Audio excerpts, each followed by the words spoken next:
तो इस नए विश्लेषण में आप सभी का स्वागत है।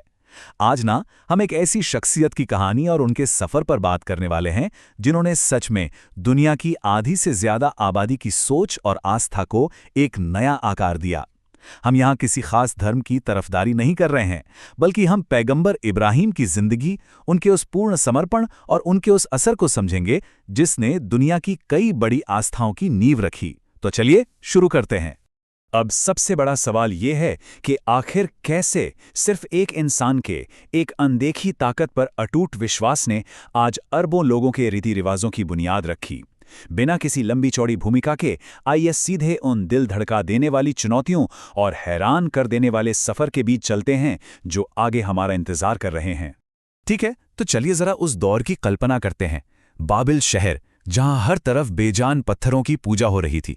यहां तक कि इब्राहिम के अपने वालिद आजर खुद इन मूर्तियों को तराशने का एक बड़ा कारोबार चलाते थे। और दूसरी तरफ थे इब्राहिम, जिनकी सोच बिल्कुल अलग थी। उनकी सीधी सी दलील थी कि भाई, जो चीज ना सुन सकती है ना देख सकती है, वो भला किसी का क्या भला या बुरा करेगी। ये कोई छोटा मोटा मतभेद नहीं था, बल्कि एक ऐसी क्रांति की शुरुआत थी जो आम लोगों की सोच से बिल्कुल अलग थी। और यहां आता है इस सफर का वो सबसे नाटकीय मोड़। हुआ ये कि बाबिल का पूरा शहर एक त्योहार मनाने बाहर गया।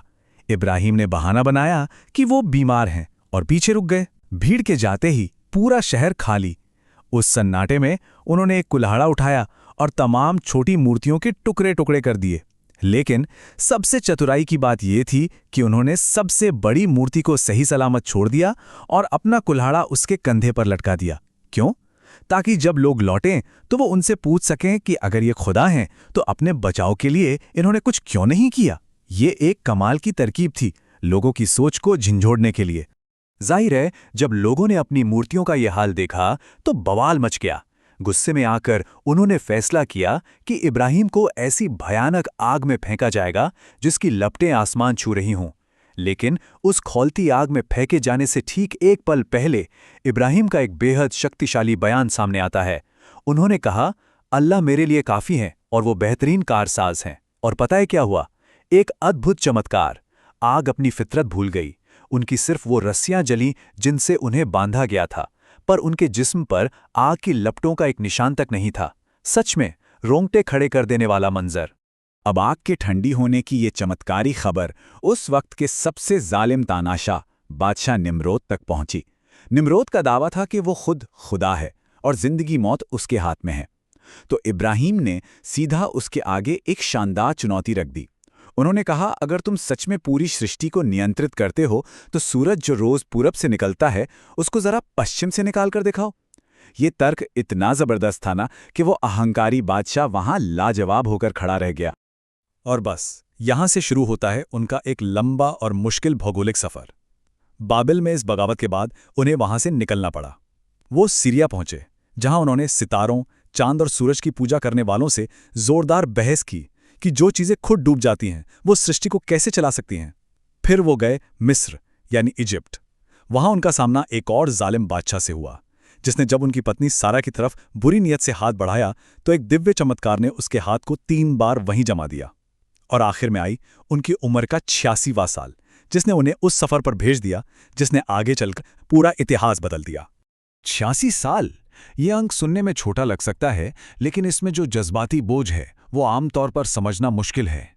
सोचिए, अपने खुद के वारिस के लिए लगातार 86 साल तक इंतजार करना।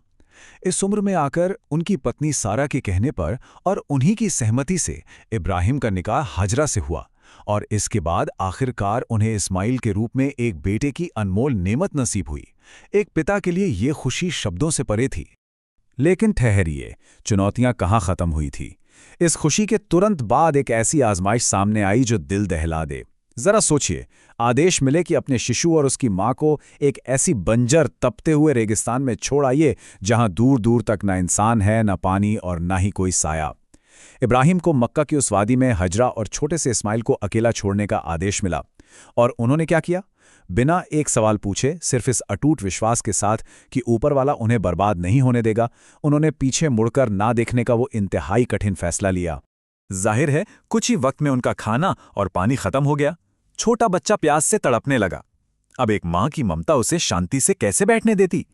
पानी के आशा में हजरा पहले सफा पहाड़ी की तरफ बेतहाशा दौड़ी। वहां कुछ न दिखा तो वापस मरवा पहाड़ी की तरफ भागी। उन्होंने उस तपते बंजर रेगिस्तान में अपने बच्चे की जान बचाने के लिए 7 चक्कर लगाए। उनकी ये तड़प और बेचैनी इतनी ऐतिहासिक बन गई ना कि आज हजारों साल बाद भी करोड़ों तीर्थयात्री इस अमल को सही के रूप में ठीक वैसे ही पूरी निष्ठा के साथ दोहराते हैं। इस बेचैन तलाश का नतीजा एक और अद्भुत चमत्कार था, जिसे आज हम और आप जमजम के नाम से जानते हैं। जब वो बच्चा प्यास से बेहाल था, तब फरिश्ते जिब्रील ने वहां आकर उस बंजर जमीन पर वार किया, और ठीक उसी जगह से जहां बच्चे के नन्हे पैर थे, मीठे पानी का एक सोता फूट पड़ा। इस एक चश्मे ने उस पूरे रेगिस्तान की किस्मत बदल दी। आसमान में परिंदों को उड़ता देखकर यमन का जुरहम कबीला वहां खींचा चला आया, और हजरा की इस शर्त पर वहां बस गया कि इस पानी पर मालिकाना हक सिर्फ उन्हीं का रहेगा। अब यहां जो सबसे दिलचस्प बात है ना, वो ये है कि परीक्षाएं अभी बाकी थीं। लगातार 3 रातों तक इब्राहिम को एक ही ख्वाब आया कि जिस बेटे को उन्होंने 86 साल की दुआओं के बाद पाया था, उसे अपने ही हाथों से कुर्बान करना है। मेरा मतलब है, कोई भी आम इंसान इस बारे में सोचकर ही टूट जाए। ये त्याग किसी भी आम कल्पना से बहुत बहुत आगे की बात थी। लेकिन इस महान कथा में एक और नायक था, वो बेटा खुद। जब इब्राहिम ने इस आदेश के बारे में इस्माइल को बताया, तो उनका विश्वास और समर्पण भी अपने पिता से कम नहीं था। उन्होंने बिना किसी डर या झिझक के कहा, पिताजी, आपको जो हुक्म मिला है आप उससे तुरंत पूरा कीजिए। आप मुझे सब्र करने वालों में पाएंगे। ये वफादारी की ऐसी अनोखी मिसाल थी जो पूरी दुनिया को हैरान करने वाली है। अब जब ये दोनों इस कथिन आदेश को पूरा करने मीना की घाटी की तरफ निकल पड़े, तो रास्ते में उन्हें बहकाने शैतान आ गया। उसने 3 बार उन्हें रास्ते से भटकाने की पूरी कोशिश की, लेकिन इब्राहिम कहाँ पीछे हटने वाले थे। उन्होंने जमीन से 7 कांकरियां उठाई और शैतान को मारकर दूर भगा दिया। और पता है, ये दिव्य बगावत आज एक बेहद अहम रूहानी विधि का हिस्सा है, जिसे हज के दौरान जमारत को कंकर मारने के रूप में हाजी आज भी पूरा करते हैं। और फिर आता है इस पूरी कथा का सबसे अहम मोड़। इब्राहिम ने अपनी आंखों पर पट्टी बांध ली ताकि बेटे का चेहरा देखकर दिल कमजोर न पड़ जाए, हाथ कांप न जाएं, और पूरी ताकत से छुरी चला दी। लेकिन सच्चाई तो ये थी कि अनदेखे सृष्टिकर्ता को उस छुरी और बेटे के खून की जरूरत ही नहीं थी। जब इब्राहिम ने अपनी आंखें खोलीं, तो उन्होंने देखा कि इस्माइल बिल्कुल सुरक्षित खड़े हैं, और उनकी जगह आसमान से लाया गया एक दुम्बा यानी एक रैम कुर्बान हो चुका था। असल में इम्तिहान इस बात का नहीं था कि खून बहे। इम्तिहान सिर्फ उस पूर्ण समर्पण और अटूट विश्वास का था जिसमें वो पूरी तरह सफल हो चुके थे। और आप जानते हैं, इसी अतुलनीय त्याग और सृष्टिकर्ता के आदेश पालन को आज दुनिया भर में सुन्नते इब्राहिमी के रूप में जाना जाता है। जो ईद उल अधा का त्यौहार मनाया जाता है ना, वो दरअसल उसी ऐतिहासिक पिता पुत्र की अटूट वफादारी, उनके अनंत समर्पण और उनकी याद को ताज़ा करने के लिए पूरे विश्व में मनाया जाता है। इस महान आजमाइश के बाद अचानक उनकी जिंदगी में एक बहुत बड़ी खुशखबरी आई। एक दिन उनके खेमे में 3 अनजान मुसाफिर आए। इब्राहिम ने अपने स्वभाव के मुताबिक उनका स्वागत किया। पता चला कि वो कोई आम मुसाफिर नहीं थे, बल्कि फरिश्ते जिब्राइल, मिकाइल और इसराफील थे। उन्होंने एक ऐसी खबर दी जिसकी आशा करना भी मुश्किल था। सारा को इस बुजुर्ग उम्र में एक और बेटे इसहाक के होने की खुशखबरी मिली। ये दरअसल उनके लंबे सब्र और उस अटूट विश्वास का एक बेहद मीठा इनाम था। खैर, अब देखते हैं आगे क्या होता है। एक लंबे अरसे के बाद जब इब्राहिम वापस मक्का आए, तो छोटा इस्माइल अब बड़ा और ताकतवर हो चुका था। उन दोनों ने मिलकर तपती धूप और रेगिस्तान की उस झुलसा देने वाली गर्मी में काबा की दीवारें खड़ी करना शुरू किया, बिना किसी उन्नत उपकरण के।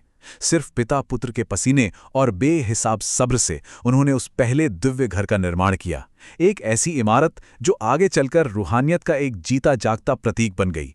इसी ऐतिहासिक निर्माण के दौरान एक बहुत खास क्षण आया। जब तवाफ की शुरुआत को चिन्हित करने के लिए एक खास पत्थर की जरूरत थी, तो फरिश्ते जिब्राइल आसमान से एक अनोखा पत्थर लाए, जिसे आज हम हजरे अस्वद कहते हैं।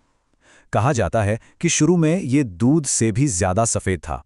आज भी काबा के एक कोने में स्थित इस पत्थर को, जिसे इब्राहिम ने अपने हाथों से स्थापित किया था, दुनिया भर के करोड़ों लोग हर साल चूमते और छूते हैं। जब इस दिव्य घर का काम पूरा हो गया, तो आदेश मिला कि अब लोगों को इस जगह पर आने के लिए पुकारो। इब्राहिम अबू कुबैस पहाड़ी पर चढ़े और दूर दूर तक आवाज लगाई। पता है उस वक्त वहां क्या था? कुछ नहीं, सिर्फ बंजर जमीन और वीराना। लेकिन उनके कहे गए शब्द लब्बैक अल्लाहुम्मा लब्बैक, जिसका अर्थ है मैं यहाँ हाजिर हूँ, उस सन्नाटे में भी ऐसी अमर गूंज बन गए जो आज आधुनिक समय में दुनिया के कोने कोने से आने वाले तीर्थयात्रियों के होठों पर हमेशा गूंजती रहती है। 175 साल, ये कोई मामूली संख्या नहीं है। ये उस विशाल और कठिन जीवन यात्रा का आखिरी पड़ाव था।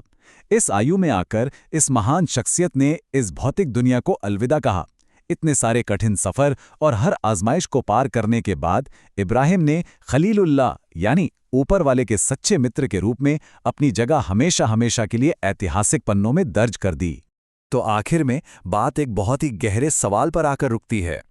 अगर आधुनिक समय के ये विशाल रीति रिवाज, यात्राएं और दुनिया के करोड़ों लोगों की अटूट आस्था उन प्राचीन भयानक परीक्षाओं पर आधारित हैं, तो आज के वक्त में हम अपने आखिरी और अटूट सत्य को पाने के लिए किस तरह का त्याग करने को तैयार हैं? ये सफर सिर्फ एक इंसान के पूर्ण समर्पण की ऐतिहासिक कथा नहीं है। ये इंसानियत के सामने आत्ममंथन के लिए छोड़ा गया एक बेवद गहरा और चिंतनशील प्रश्न है।